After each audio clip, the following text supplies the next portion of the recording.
চট্টগ্রাম বিশ্ববিদ্যালয়ের শিক্ষার্থীদের সঙ্গে স্থানীয়দের সংঘর্ষের ঘটনার পর ক্যাম্পাসে থমথমে অবস্থা বিরাজ করছে। উভয় পক্ষের মধ্যেই রয়েছে চাপা ক্ষোভ।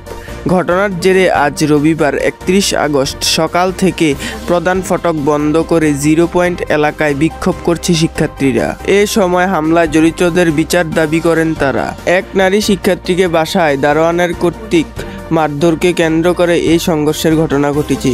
সংঘর্ষের পর বিশ্ববিদ্যালয়ের উপাচার্য অধ্যাপক ডক্টর মোহাম্মদ কামাল উদ্দিন রবিবার বিশ্ববিদ্যালয়ের সব পরীক্ষা স্থগিত করেছেন, তবে ক্লাস চলবে। তিনি বলেন, শিক্ষার্থীদের যাতায়াতের জন্য শাটল ট্রেন নিয়মিত সূচি অনুযায়ী চলবে।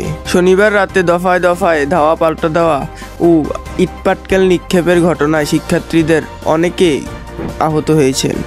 এর মধ্যে অন্তত 20 জন শিক্ষার্থী চট্টগ্রাম মেডিকেলে পাঠানো হয়। রাত 11:30 থেকে ভোর 4টা পর্যন্ত দফায় দফায় শিক্ষার্থীদের উপর হামলা চালায় স্থানীয় লোকজন।